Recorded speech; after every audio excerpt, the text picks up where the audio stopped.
ನಮಸ್ಕಾರ ವೀಕ್ಷಕರೇ, ನಾನು ನಂಬರ್ 1 ಚಾನಲ್ ಮುಖಾಂತರ ನಿಮಗೆಲ್ಲರಿಗೂ ಆತ್ಮೀಯವಾದ ಸ್ವಾಗತ ಬಯಸುತ್ತೇನೆ. ವೀಕ್ಷಕರೇ, ನಾನು ಸೈಯದ್. ಇವತ್ತು ಬಹಳ ಒಂದು ಕರ್ನಾಟಕ ರಾಜ್ಯ KPCC ಕಾರ್ಯಾಧ್ಯಕ್ಷರಾದಂಥ ಸತೀಶ್ ಜಾರಕಿಹೊಳಿ ಅವರು ಕೊಣ್ಣೂರು ಗ್ರಾಮಕ್ಕೆ ಬಂದು ನಗರಸಭೆ ಕೊಣ್ಣೂರಕ್ಕೆ ಬಂದು ಮಾಸ್ ಮತ್ತು ಸ್ಯಾನಿಟೈಸರ್ಗಳನ್ನ ವಿತರಿಸಿದ್ದು ತಾವು ಚಿತ್ರದಲ್ಲಿ ನೋಡಬಹುದು ವೀಕ್ಷಕರೇ. ಯಾಕೆಂದರೆ ಹಸಿದವನಿಗೆ ಅನ್ನ ನೀಡಿದಂಥ ಒಬ್ಬ ಧೀಮಂತ ನಾಯಕ ಸತೀಶ್ ಜಾರಕಿಹೊಳಿ ಪ್ರತಿ ಗ್ರಾಮಕ್ಕೆ ಯಾವುದೇ ವಿಶ್ರಾಂತಿ ಇಲ್ಲದೆ ತಿರುಗಾಡ್ತಾ ಇದ್ದಾರೆ. ಜನರ ನೋವು ನಲಿವುಗಳಿಗೆ ಸ್ಪಂದಿಸ್ತಾ ಇದ್ದಾರೆ. ಇವು ಎಲ್ಲ ರೀತಿಯಿಂದ ಇಂಥ ತ್ಯಾಗ ಮನೋಭಾವನೆಯಿಂದ ಎಲ್ಲರೂ ಶಾಸಕ ಮಾಡಿಬಿಟ್ರೆ ಎಲ್ಲರಿಗೂ ಹಸಿವು ಮುಕ್ತ ರಾಜ್ಯ ಆಗುತ್ತೆ. ನಲಿವುಗಳಿಗೆ ಸ್ಪಂದಿಸುವಂಥ ಇಂಥವರೊಬ್ಬರು ರಾಜಕಾರಣಿ ಇದ್ದಾರಪ್ಪ ಅನ್ನೋ ಮನೋಭಾವನೆ ಮೂಡುತ್ತೆ. ಈಗ ಬಾಲಚಂದ್ರ ಜಾರಕಿಹೊಳಿ ನೋಡಿ 75,000ಕ್ಕೂ ಮಿಕ್ಕಿ ಕಿಟ್ಗಳನ್ನ ಹಂಚ್ತಾ ಇದ್ದಾರೆ. ಅರಬಾವಿ ಕ್ಷೇತ್ರದಲ್ಲಿ ಸತೀಶ್ ಜಾರಕಿಹೊಳಿ ಅವರು ಇಲ್ಲಿ ಮಾಡ್ತಾ ಇದ್ದಾರೆ. ರಮೇಶ್ ಜಾರಕಿಹೊಳಿ ಅವರ ಅಭಿಮಾನಿ ಸಂಘ ಅನ್ನ ಉಪಹಾರ ಊಟ ಹಣ್ಣು ಹಂಪಲು ಎಲ್ಲ ರೀತಿಯಿಂದ ತಮ್ಮ ಕಷ್ಟದ ಕಾಲದಲ್ಲಿ ಕೈ ಹಿಡಿದಿದ್ದಾರೆ. ಎಲ್ಲರಿಗೂ ಒಳ್ಳೆಯದಾಗಬೇಕು ಅನ್ನೋದು ನಮ್ಮ ನಂಬರ್ 1 ಚಾನಲ್ದ ಆಶಯ. ಪ್ರತಿ ಗ್ರಾಮ ಮಟ್ಟದಲ್ಲಿ, ಕೆಲವು ಹಳ್ಳಿ ಮಟ್ಟದಲ್ಲಿ ಕೆಲವು ಔಷಧ ಉಪಚಾರ ಸಹಿತ ನಿರಂತರವಾಗಿ ನಡೀತಾ ಇದೆ. ಎಲ್ಲರೂ ರಾಜಕಾರಣಿಗಳು ಈ ಕಷ್ಟದ ಗಂಡಾಂತರ ಸಮಯದಲ್ಲಿ ಎಲ್ಲರೂ ಭಾಗಿಯಾಗಿದ್ದಾರೆ. ಅದೊಂದು ವಿಶೇಷ ವೀಕ್ಷಕರೇ. ಈಗ ಎರಡನೇ ಸುದ್ದಿ ನೋಡಿ. ಸಾವಳಗಿ ಗ್ರಾಮದಲ್ಲಿ ಅಂಗನವಾಡಿ ಕಾರ್ಯಕರ್ತರು, ಆಶಾ ಕಾರ್ಯಕರ್ತರು, ಆರೋಗ್ಯ ಇಲಾಖೆ, ಪೊಲೀಸ್ ಇಲಾಖೆಯವರಿಗೆ ಎಲ್ಲ ರೀತಿಯ ಪಥಸಂಚಲನ ಕಾರ್ಯಕ್ರಮದಲ್ಲಿ ಜಾಗೃತಿ ಮೂಡಿಸುವಂಥ ಕಾರ್ಯಕ್ರಮ ಮಾಡಿದರು. ಆ ಕಾರ್ಯಕ್ರಮದಲ್ಲಿ ಈ ತಾಲೂಕಾ ಪಂಚಾಯತ್ ಸದಸ್ಯರಾದ ಚಿದಾನಂದ್ ಸಿರ್ಗಾವಿ, ಗ್ರಾಮ ಪಂಚಾಯತಿ ಅಭಿವೃದ್ಧಿ ಅಧಿಕಾರಿಯಾದ ಸರ್ಕಾವಸ್, 4 ಗ್ರಾಮ ಪಂಚಾಯತ್ ಸದಸ್ಯರಾದ ಧರೆಪ್ಪ ಮಗ್ದು, ಮಹೇಶ್ ರೆಡ್ಡಿ, ಆಶಾ ಮತ್ತು ಅಂಗನವಾಡಿ ಕಾರ್ಯಕರ್ತರು, ಗ್ರಾಮ ಪಂಚಾಯತಿ ಸದಸ್ಯರು, ಸಿಬ್ಬಂದಿಗಳು ಮತ್ತು ಘಟಪ್ರಭಾ ಪೊಲೀಸ್ ಸಿಬ್ಬಂದಿಗಳು ಹಾಜರಿದ್ದು ಕಾರ್ಯಕ್ರಮ ಯಶಸ್ವಿಯಾಯಿತು. ಮನೆಗೆ ಹೋಗಿ ಜಾಗೃತಿ ಮೂಡಿಸುವಂಥ ಕಾರ್ಯಕ್ರಮ ಆಯಿತು. ಅದನ್ನು ಸಂಪೂರ್ಣ ಅಲ್ಲಿಯ ತಾಲೂಕ್ ಪಂಚಾಯತ್ ಸದಸ್ಯರು ಏನೇನು ಮಾತಾಡಿದ್ದಾರೆ ನಮ್ಮ ದೃಶ್ಯದಲ್ಲಿ ನೋಡ್ಬೋದು ವೀಕ್ಷಕರೇ. ಈಗ ಮುರಳಿ ಬೆಂಗಳೂರಿಂದ ಬರ್ತೀನಿ ನೋಡಿ. ಮುರಳಿ ಅವರು ಇವತ್ತು ವಿಶ್ವ ಗುರು ಅಣ್ಣ ಬಸವಣ್ಣನವರ ಬಗ್ಗೆ ಕೆಲವು ನಾಣ್ಣುಡಿಗಳು ಹೇಳಿದ್ದಾರೆ. ಎಲ್ಲರೂ ಹೇಗಿರಬೇಕು, ಏನಿರಬೇಕು, ಯಾವ ಜಾತಿ ಧರ್ಮ ಕಲಹ ತರಲ್ದೆ ಎಲ್ಲರೂ ಒಂದಾಗಿ ಒಂದೇ ನಾವೆಯಲ್ಲಿ ಹೋಗಬೇಕು, ಇದೊಂದು ಶಾಂತಿಯ ಹೂದೋಟ ಅಂತ ಬೆಂಗಳೂರಿನಿಂದ ಹೇಳಿದ್ದಾರೆ. ಏನು ಹೇಳಿದ್ದಾರೆ ಅವರು ಅದನ್ನು ಸಹಿತ ತಾವು ನಮ್ಮ ದೃಶ್ಯದಲ್ಲಿ ನೋಡ್ಬೋದು ವೀಕ್ಷಕರೇ. ಮತ್ತು ಕೆಲವೇ ಕ್ಷಣಗಳಲ್ಲಿ ಮತ್ತೊಂದು ಸುದ್ದಿಯೊಂದಿಗೆ ಬರ್ತೇನೆ ವೀಕ್ಷಕರೇ. ನಮಸ್ಕಾರ. ನಂಬರ್ 1 ಚಾನಲ್ ಲೈಕ್ ಮಾಡಿ, ಶೇರ್ ಮಾಡಿ, ಫೇಸ್ಬುಕ್ ಫಾಲೋ ಮಾಡಿ ವೀಕ್ಷಕರೇ. ಬಂಧನೆ ಮಾಡಬೇಕು.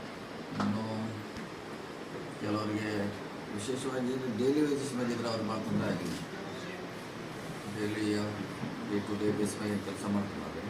ಗೋಂಡಿ ಇರ್ಬೋದು, ಹುಡುಗಿಯರು, ವಿಶೇಷ ಕನ್ಸ್ಟ್ರಕ್ಷನ್ ಲೈನ್ನಾಗ ಕೆಲಸ ಮಾಡೋರು, ಭಾಳ ಜನ ಕೂಲಿ ಕಾರ್ಮಿಕರು ಭಾಳ ಅನುಕೂಲ ತಮಗೊಂದು ರೋಗ ಗೊತ್ತಿದ್ರು ಸರ್. ಆಶಾ ಕಾರ್ಡ್ ದುಡ್ತಾ ಇದ್ದಾರೆ. ಅವ್ರ ಮುಂದಿನ ಒಂದು ಭವಿಷ್ಯದ ಬಗ್ಗೆ ಸರ್, ಭವಿಷ್ಯದ ಬಗ್ಗೆ ಈಗಾಗಲೇ ಕೇಂದ್ರ ಸರ್ಕಾರ ಅವ್ರಿಗೆ ಇನ್ಶೂರೆನ್ಸ್ ಮಾಡೋಂಥ ಒಂದು ಮಹತ್ವದ ಸ್ಕೀಮ್ ಕೂಡ ಕೊಟ್ಟಿದೆ. ಅದೇ ರೀತಿ ರಾಜ್ಯ ಸರ್ಕಾರ ಕೂಡ ಯಾವ್ದಾದ್ರು ಅವರಿಗೆ ಅನುಕೂಲ ಆಗುವಂಥ ಕೆಲಸ ಮಾಡೋದು. ಯಾಕಂದರೆ ಭಾಳ ಕಡಿಮೆ ಸ್ಯಾಲ್ರಿ ಇದ್ರೂ ಕೂಡ ಹೆಚ್ಚು ಪರಿಣಾಮಕಾರಿ ಕೆಲಸ ಮಾಡ್ತಿದ್ದಾರೆ. ವಿಶೇಷವಾಗಿ ಆಶಾ ಕಾರ್ಯಕರ್ತರು, ಅಂಗನವಾಡಿ, ಆರೋಗ್ಯ ಇಲಾಖೆ, ಪೊಲೀಸ್ ಮೇಜರ್ ಕೆಲಸ ಮಾಡ್ತಿದ್ದಾರೆ. ಸೊ ಅಲ್ಲಿ ಸರ್ಕಾರ ಕೂಡ ವಿಶೇಷ ಗಮನ ಹರಿಸಬೇಕು. ನಮ್ಮ ಪಕ್ಷ ವತಿಯಿಂದ ನಾವು ಕೂಡ CM ಅವರಿಗೆ ನಾವು ಒಂದು ಲಿಸ್ಟ್ ಮಾಡ್ತಾ ಇದ್ದೀವಿ. ಏನೇನು ಇನ್ನೂ ಜನರಿಗೆ ಮುಟ್ಟಬೇಕು, ಸುಧಾರಣೆ ವ್ಯವಸ್ಥೆ ಮಾಡಲಿಕ್ಕೆ ಮುಖ್ಯಮಂತ್ರಿಗಳ ಒಂದು ಮನವಿ ಕೂಡ ಕೊಡ್ತೀವಿ ನಾವು ನಮ್ಮ ಪಕ್ಷದ ವತಿಯಿಂದ. ಎಲ್ಲ ಸೇರಿಸ್ಕೊಡ್ತೀವಿ ಹೇಳೋಂಥ ವಿಚಾರಗಳನ್ನು. ಸರ್ ಇವಾಗ ಸರ್ ಆರೋಗ್ಯ ಇಲಾಖೆಗೆ ಸರ್ ಸರಿಯಾದಂಥ ಸರ್ ಒಂದು N95 ಮಾಸ್ಕ್ ಆಗಿದೆ ಸರ್, ಸ್ಯಾನಿಟೈಸರು ಸರ್ಕಾರ ವಿತರಣೆ ಮಾಡ್ತೀವಿ. ನಾವು ಹೇಳಿದ್ವಿ, ಹಿಂದೆ ಕೂಡ ಒಂದು ಸರಿ ಹೇಳಿದ್ದೀವಿ. ಲಾಕ್ಡೌನ್ ಮಾಡೋದು ಭಾಳ ತರಾತುರಿಲಿ ಆಯಿತು. ತಯಾರಿ ಮಾಡಿ ಮುಖ್ಯಮಂತ್ರಿಗಳನ್ನ ಕೇಳಬೇಕಿತ್ತು, ಅವ್ರ ಸಲಹೆ ತಗೋಬೇಕಿತ್ತು. ಏನೇನು ಬೇಕು ಪ್ರಿಕಾಷನ್ ಎಲ್ಲ ಇವನ್ನೆಲ್ಲ ತಯಾರಿ ಮಾಡ್ಕೊಂಡು ಲಾಕ್ಡೌನ್ ಮಾಡಬೇಕಿತ್ತು. ತರಾತುರಿ ಮಾಡೋದ್ರಿಂದ ರಾತ್ರಿ ಇಷ್ಟೆಲ್ಲ ಸಮಸ್ಯೆ ಆಗಿದೆ ಅದು. ಸೊ ಈಗ ಅವರಿಗೆ ಸಿಂಪಲ್ ಮಾಸ್ಕ್ ಕೂಡ ಭಾಳಷ್ಟು ಜನ NGO ಕೊಟ್ಟಾಗಿದೆ ರಾಜ್ಯದಲ್ಲಿ, ಪೊಲೀಸರಿಗೆ, ಕಾರ್ಯಕರ್ತರಿಗೆ. ಯಾಕೆಂದರೆ ಸಪ್ಲೈ ಮಾಡೋಂಥ ಯೂನಿಟ್ ಸಡನ್ನಾಗಿ ಬಂದಾಗಿಬಿಟ್ಟವ್ರು, ಎಲ್ಲ ಸಡನ್ನಾಗಿ ಬಂದ್ ಮಾಡಿಬಿಟ್ರು. ಸೊ ಎಲ್ಲೇ ಒಂದು ಕಡೆ ಲ್ಯಾಬ್ಸ್ ಆಗಿದೆ. ನಾವು ಹೇಳಿದ್ದೀವಿ, ಕೇಂದ್ರ ಸರ್ಕಾರ ಎಲ್ಲ ತಾನೇ ಮಾಡಬಾರ್ದು, ರಾಜ್ಯ ಸರ್ಕಾರಕ್ಕೆ ಹೆಚ್ಚು ಹೊಣೆ ಕೊಡಬೇಕಂತ ಹೇಳಿದ್ದೀವಿ. ದುಡ್ಡು ಕೂಡ ಕೊಡಬೇಕು. ದುಡ್ಡು ಇನ್ನೂ ಬಂದಿಲ್ಲ. DC ಕಡೆ SP ಕಡೆ ದುಡ್ಡಿದ್ರೆ ಅವ್ರು ಇಂಥವೆಲ್ಲ ಪರಿಚಯ ತಾವೇ ಮಾಡಿ ಹೆಚ್ಚಿನ್ನೂ ಜನರಿಗೆ ಅನುಕೂಲ ಮಾಡಿಕೊಟ್ಟಿದ್ರು. ಅದಾಗಿಲ್ಲ. ಕೆಲವು ಕಡೆ ಲ್ಯಾಬ್ಸ್ ಆಗಿದೆ, ಕೆಲವು ಕಡೆ ಒಳ್ಳೆ ಕೆಲಸ ಕೂಡ ಮಾಡಿದ್ದಾರೆ. ಸರ್ ಬೆಳಗಾವಿ ಜಿಲ್ಲೆಯಲ್ಲಿ ಏನು ಜಾಸ್ತಿ ಆಗ್ತಾಯಿಲ್ಲ ಸರ್, ಅದಕ್ಕೂ ಒಂದು ಜಿಲ್ಲಾಡಳಿತ ವಿಫಲ ಅಂತ ಕಾರಣ ಸರ್. ಜಿಲ್ಲಾಡಳಿತ ವಿಫಲ ಅಧಿಕಾರಿ ಮಾಡ್ಲಿಕ್ಕೆ ಈಗ ರೋಗ ಬರಲಿಕ್ಕೆ ಯಾರು ನಿಯಂತ್ರಣ ಮಾಡಲಿಕ್ಕಿಲ್ಲ, ಮುಂಜಾಗ್ರತೆ ಕ್ರಮ ಅಷ್ಟೇ ಅದಕ್ಕೆ. ಮತ್ತು ಅವ್ರಿಗೆ ಇಂಥವ್ರಿಗಿದೆ ಅಂತ ಯಾರಿಗೂ ಐಡೆಂಟಿ ಮಾಡಲಿಕ್ಕೆ ಯಾರ ಕಡೆ ಅಂಥ ಸಾಧ್ಯನೂ ಇಲ್ಲ, ಮಷಿನೂ ಇಲ್ಲ. ಅವ್ರಿಗೆ ಬಂದವ್ರು ನಿಯಂತ್ರಣ ಮಾಡ್ತಿದ್ದಾರೆ ಅಷ್ಟೇ. ಅವ್ರು ಒಂದು ಕಡೆ ಬೇರೆ ಕಡೆ ಇಟ್ಟಿದ್ದಾರೆ, ಕ್ಲಾತಿಂಗಲ್ಲಿ ಇಟ್ಟಿದ್ದಾರೆ, ಹಾಸ್ಪಿಟಲ್ನಲ್ಲಿ ಇಟ್ಟಿದ್ದಾರೆ.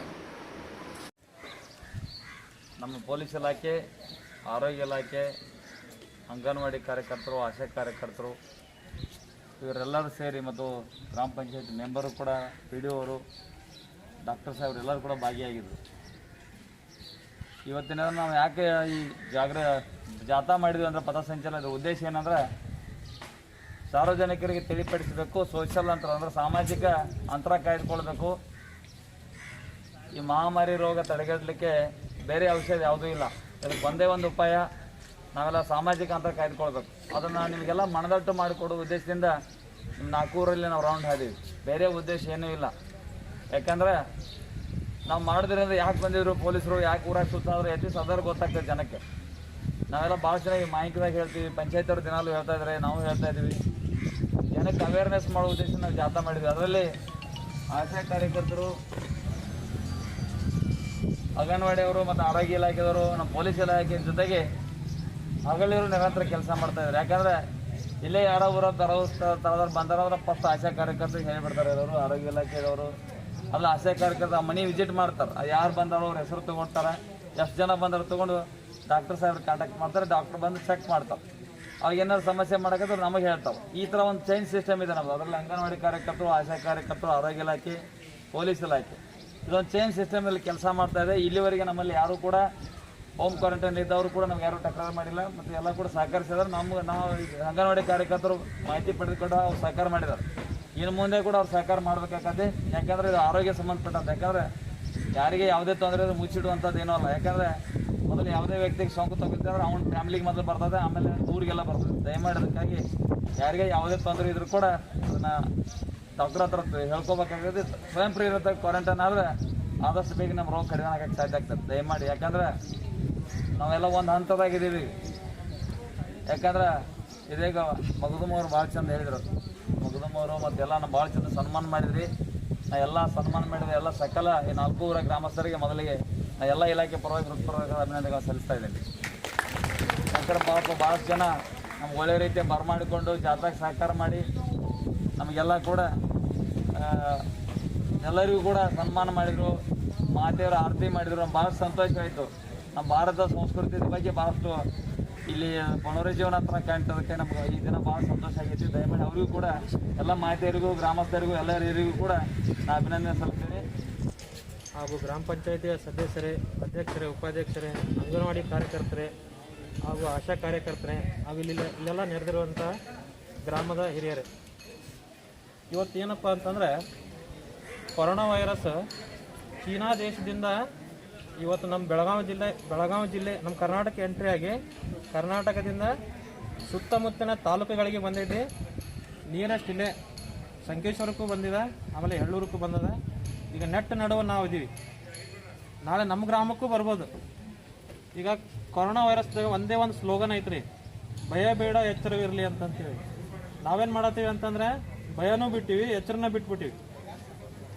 ಅದೇನು ಮಾಡತ್ತೀವಿ, ಭಯನೂ ಬಿಟ್ಟು ಎಚ್ಚರ ಬಿಟ್ಟು ಎಲ್ಲರೂ ಮನೆಯಿಂದ ಹೊರಗಡೆ ನಾವೆಲ್ಲ ಕೂತ್ಬಿಟ್ಟಿವಿ. ಅದಕ್ಕೆ ನಮ್ಮ ಆರೋಗ್ಯ ಇಲಾಖೆಯಿಂದ ನಮ್ಮೆಲ್ಲರಿಗೂ ಕಳಕಳಿಯ ವಿನಂತಿ ಏನಂದರೆ, ದಯಮಾಡಿ ಮನೆಯಿಂದ ಯಾರೂ ಹೊರಗಡೆ ಬರಬೇಡ್ರಿ. ಯಾಕಂತಂದರೆ ಆ ಕೊರೋನಾ ವೈರಸ್ ಇಷ್ಟು ಆ್ಯಕ್ಟಿವ್ ಅದ ಅಂತಂದರೆ ಒಬ್ಬ ಸೋಂಕಿತ ವ್ಯಕ್ತಿ ನಮ್ಮ ಸುತ್ತಮುತ್ತ ಪ್ರದೇಶದಲ್ಲಿ ಎಲ್ಲಾದರೂ ಕೆಮ್ಮಿದ್ರಾಗಲಿ, ಸೀನಿದ್ರಾಗಲಿ, ಉಗುಳಿದ್ರಾಗಲಿ ಅಂತಂತಂದರೆ ಆ ಸುತ್ತಮುತ್ತ ಪ್ರದೇಶದೊಳಗೆ 8 ತಾಸು ಜೀವಂತ ಇರ್ತದೆ. ನಮ್ಮ ಸುತ್ತಮುತ್ತ ಪ್ರದೇಶದೊಳಗೆ ಎಲ್ಲಾರ ಸೀನ್ಲಿ, ಎಲ್ಲಾರ ಉಗುಳಿ, ಎಲ್ಲಾರ ಏನು ಮಾಡಲಿ 8 ತಾಸು ಜೀವಂತ ಇರ್ತದೆ. ನಮ್ಮ ಮನೆ ಒಳಗೆ ಏನಾದರೂ, ನಮ್ಮ ಮನೆ ಟೆಂಪ್ರೇಚರ್ ಒಳಗೆ ಏನಾದರೂ ಅವರು ಸೀನಿದ್ರೆ, ಶ್ರೀ ಗುರು ಪ್ರಸನ್ನ ಪಾಂಡುರಂಗ ಪ್ರಸನ್ನ, ನಾನೊಬ್ಬ BJP ಕಾರ್ಯಕರ್ತ, ಬೆಂಗಳೂರು ಬಿ ನಾರಾಯಣಪುರ. ನಾನೊಬ್ಬ ಸಮಾಜ ಕಾರ್ಯಕರ್ತ. BJP ಕಾರ್ಯಕರ್ತ ಅನ್ನೋದಕ್ಕಿಂತ ಸಮಾಜ ಕಾರ್ಯಕರ್ತ. ನಾನು ಸಮಾಜ ಕಾರ್ಯಕರ್ತ. ಗೋಕಾಕ್ ಬೆಳಗಾವಿ ಜಿಲ್ಲೆ Gokak number 1 channel, Ghataprabha number 1 channel. ಈ ತುಂಬಾ ಒಳ್ಳೆ ರೆಸ್ಪಾನ್ಸ್ ಸಿಗ್ತಾ ಇದೆ, ಒಳ್ಳೆ ಹಾರೈಕೆಗಳು ಬರ್ತಾ ಇದ್ದಾವೆ. ಶಹೀದ್ ಅವರು ಒಳ್ಳೆ ಕೆಲಸ ಮಾಡ್ತಾ ಇದ್ದೀರಾ. ನಿಮ್ಮ ಚಾನೆಲ್ ಒಳ್ಳೆ ಕೆಲಸ ಮಾಡ್ತಾ ಇದೆ. ಉತ್ತರ ಕರ್ನಾಟಕ ಕಡೆ ನಮಗೊಂದು ಚಾನೆಲ್ ಬೇಕಾಗಿತ್ತು. ಯಾಕಂದ್ರೆ ಈ ಬೆಂಗಳೂರಲ್ಲೇ ಈ ನ್ಯೂಸ್ ಚಾನೆಲ್ಗಳು ನೋಡಿ ನೋಡಿ ನೋಡಿ ಜನ ಬೆಸತ್ತಿದ್ದಾರೆ. ಈ ಕೊರೋನಾ ಎಷ್ಟು ಭಯ ಆಗಿದೆನೋ ಆ ನ್ಯೂಸ್ನಾಗ ತೋರಿಸುವ ಕೊರೋನಾ ಚಿತ್ರಗಳು ನೋಡಿ ಜನ ಭಯ ಪಟ್ಟಿದ್ದಾರೆ. ಅಂತದ್ರಾಗ ಒಂದೇ ಒಂದು ಕೆಲಸ ಮಾಡ್ತಾ ಇರೋದಂದ್ರೆ ಬೆಳಗಾವಿ ಜಿಲ್ಲೆ ಗೋಕಾಕ್ ನಂಬರ್ 1 ಚಾನೆಲ್ ಕೆಲಸ ಮಾಡ್ತಾ ಇರೋದು. ಯಾರನ್ನ ಮೆಚ್ಚಕ್ಕೆ ಹೇಳ್ತಾ ಇಲ್ಲ, ನಾನು ಮೆಚ್ಚಕ್ಕೆ ಹೇಳೋದೇ ಇಲ್ಲ. ಮೊನ್ನೆ ಶರೀಫ್ ಇವ್ರನ್ನ ಈ ಬಾಗಲಕೋಟೆ ಜಿಲ್ಲೆ ಮಾಲಿಂಪುರ್ ಇಬ್ರಾಹಿಂ ಸಾಹೇಬ್ರನ್ನ ಕರೆಸಿ ಒಳ್ಳೆ ಕೆಲಸ ಮಾಡಿದ್ದೀರಿ ನೀವು. ತುಂಬಾ ಸಂತೋಷ ಆಯ್ತು. ನಮ್ಗೆ ಇಬ್ರಾಹಿಂ ಸಾಹೇಬ್ರು ಬಂದು 1-2 ಮಾತುಗಳನ್ನು ಮಾಡಿದ್ದು ನಮ್ಗೆ ತುಂಬ ಸಂತೋಷ ಆಯ್ತು. ಈ ತುಂಬಾ ಮೆಚ್ಚುಗೆ ಆಯ್ತು ನಮಗೆ. ನೋಡಿದೀವಿ ನಾವು ಆ ಕಾರ್ಯಕ್ರಮ. ಇಬ್ರಾಹಿಂ ಸಾಹೇಬ್ರು ಸರ್ವ ಜನಾಂಗದ ಶಾಂತಿಯ ತೋಟ. ಎಲ್ಲರೂ ಮನಸ್ಸಿನಾಗಿದ್ರೆ ಒಳ್ಳೆಯದು, ಯಾವ ಗಲಾಟೆಗಳು ಆಗಲ್ಲ. ಎಲ್ಲರೂ ಮನಸ್ಸಿನಾಗಿದ್ರೆ ಚಿಕ್ಕ ಮಕ್ಕಳು ಕೇಳ್ಕೊತಾವೆ ಪ್ರಧಾನಮಂತ್ರಿಗೆ ದಾನ ಕೊಡಿ, ಇದನ್ನ ಮಾಡಿ ದೇಣಿಗೆ ಕೊಡಿ, ಮುಖ್ಯಮಂತ್ರಿಗಳಿಗೆ ದೇಣಿಗೆ ಕೊಡಿ ಅಂತ. ನಾನು ಇನ್ನೇನು ಯಾರ್ಯಾರಿಗೆ ನಾವು ಥ್ಯಾಂಕ್ಸ್ ಹೇಳ್ಬೇಕಂದ್ರೆ ಈ ಡಾಕ್ಟ್ರಿಗೆ ನಾವು ಹತ್ಪೂರ್ವವಾದ ಶುಭಾಶಯಗಳು, ಥ್ಯಾಂಕ್ಸ್ಗಳು. ಮತ್ತು ಸಿಸ್ಟರ್ಗೆ ಥ್ಯಾಂಕ್ಸ್ಗಳು. ನಮ್ಮ ಪೊಲೀಸ್ ಇಲಾಖೆಗೂ ನಾನು ತುಂಬಾ ಧನ್ಯವಾದಗಳನ್ನು ತಿಳಿಸ್ತೀನಿ. ಪೊಲೀಸರು ಅಂದ್ರೆ ಕಟಕರೇನೋ ಅಂತ ತಿಳ್ಕೊಂಡಿದ್ರು ಈ ದೇಶದ ಜನ ಎಲ್ಲ. ಕಟಕರೇನೋ ಮನುಷ್ಯತ್ವನ ಇಲ್ಲ ಪೊಲೀಸರಿಗೆ ಅಂತ ತಿಳ್ಕೊಂಡಿದ್ರು. ಇವಾಗ ನೋಡ್ಬೇಕಾದ್ರೆ ಪೊಲೀಸರಿಗೆ ಮೆಚ್ಚುಗೆ. ಪೊಲೀಸರ ಹಾಗೂ ಡಾಕ್ಟರ್ ಪಾದ ತೊಳೆದು ನೀರು ಕುಡಿಬೇಕೇನೋ ಅನ್ಸುತ್ತೆ ನಮಗೆ. ಹಂಗಾಗಿದೆ. ಡಾಕ್ಟರು ಪೊಲೀಸರು ಪಾದ ತೊಳೆದು ನೀರು ಕುಡಿಬೇಕು. ಇನ್ನು ಕಾರ್ಮಿಕರು, ಈ ಪೌರ ಕಾರ್ಮಿಕರು ಅವ್ರ ಪಾದ ತೊಳಿಬೇಕೇನೋ ಅನ್ನೋ ಅಷ್ಟು ಫೀಲಿಂಗ್ ಬಂದ್ಬಿಡ್ತಿದೆ. ಬೆಳಗಾವಿ ಜಿಲ್ಲೆ ಎಲ್ಲ ಪೊಲೀಸರಿಗೆ, ಘಟಪ್ರಭಾ ಗೋಕಾಕ್ ಪೊಲೀಸರಿಗೆ ನನ್ನ ಧನ್ಯವಾದಗಳು, ನನ್ನ ಥ್ಯಾಂಕ್ಸ್. ಪೊಲೀಸರಿಗೆ ಥ್ಯಾಂಕ್ಸ್, ಹಾಗೂ ಅಲ್ಲಿ ಸಿಸ್ಟರು ಡಾಕ್ಟರ್ಗೂ ನನ್ನ ಥ್ಯಾಂಕ್ಸ್, ಪೌರ ಕಾರ್ಮಿಕರಿಗೂ ನನ್ನ ಥ್ಯಾಂಕ್ಸ್. ಶಹೀದ್ ಅವರು ಒಳ್ಳೆ ಕೆಲಸ ಮಾಡ್ತಾ ಇದ್ದೀರಾ, ಒಳ್ಳೆ ರೆಸ್ಪಾನ್ಸ್ ಬರ್ತಾ ಇದೆ. ಎಲ್ಲ ಈ ಕಡೆ ಎಲ್ಲ ಕೇಳ್ತಾ ಇದ್ದಾರೆ ಬೆಂಗಳೂರಾಗೆಲ್ಲ ಈ ಗೋಕಾಕ್ ನಂಬರ್ 1 ಚಾನಲನ್ನು ನೀವು ಮರೀದೆ ಪ್ರಸಾರ ಮಾಡಿ. ಈಗ ಏನಾಗಿದೆ ಅಂದರೆ ಯಾವಾಗ ಕೊರೋನಾ ಇದು ಹಬ್ಬಿದೆ ಆವಾಗಿಂದ ನ್ಯೂಸ್ ಚಾನೆಲ್ಗಳು ನೋಡ್ರೆ ಆ ಕೊರೋನಾಗಳ ಚಿತ್ರ ತೋರಿಸಿ ಜನರನ್ನು ಭಯಪಡಿಸುವಂಥ ವಾತಾವರಣ ಮೂಡಿಸ್ತಾ ಇದ್ದಾರೆ. ನಾನೊಬ್ಬ ವಿರೋಧ ಮಾಡ್ತಾ ಇಲ್ಲ, ತುಂಬ ಜನ ವಿರೋಧ ಮಾಡ್ತಾ ಇದೆ.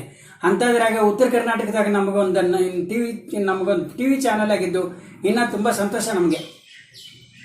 ನಾವು ತುಂಬ ಕೇಳ್ತಾ ಇದ್ದೀವಿ. ಎಲ್ಲ ಕಡೆ ಎಲ್ಲ ಕಡೆ ಪ್ರಸಾರ ಆಗ್ತಾ ಇದೆ. ಬೆಂಗಳೂರಲ್ಲಿ ಎಲ್ಲ ಕಡೆ ಪ್ರಸಾರ ಆಗ್ತಾ ಇದೆ. ನೋಡಿ, ಮೊನ್ನೆ ಇಬ್ರಾಹಿಂ ಕರೆಸಿದ್ದು ತುಂಬ ಸಂತೋಷ ನಮಗೆ. ಅವರು ಸರ್ವ ಜನಾಂಗದ ಶಾಂತಿಯ ತೋಟ ಹೇಳಿದ್ದು ತುಂಬ ಒಳ್ಳೆ ಮಾತು. ಬಸವಣ್ಣವ್ರು ಹೇಳ್ತಾರಲ್ಲ, ಬೇಲಿ ಇದ್ದು ಹೊಲ ಮೇಯ್ದರೆ, ನಾರಿ ತನ್ನ ಮನೆಯಲ್ಲಿ ಕಳುವಡೆ, ತಾಯಿ ಹಾಲು ನಂಜಾಗಿ ಕೊಳ್ಳುವಡೆ. ಮಾಧ್ಯಮಗಳಂದ್ರೆ ತಾಯಿ ಹಾಲಿದ್ದಂಗೆ. ಒಳ್ಳೆ ಕೆಲಸ ಮಾಡ್ರಿ. ಯಾವ ನ್ಯೂಸ್ ಚಾನೆಲ್ ಮೇಲೆ ನನ್ನ ವಿರೋಧ ಇಲ್ಲ, ನಂದು ವೈರತ್ವ ಇಲ್ಲ.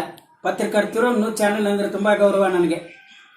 ಇನ್ನಾದರೂ ಬೆಂಗಳೂರು ಚಾನೆಲ್ಗಳು ಆ ಪುರಾಣಗಳ ಚಿತ್ರಗಳನ್ನು ತೋರಿಸೋದು ಬಿಟ್ಟು, ಜನರ ಭಯ ಇಕ್ಸೋದು ಬಿಟ್ಟು ಒಳ್ಳೆ ಕಾರ್ಯಕ್ರಮಗಳು ತೋರಿಸಿದ್ರೆ ಇನ್ನೂ ಒಳ್ಳೇದು.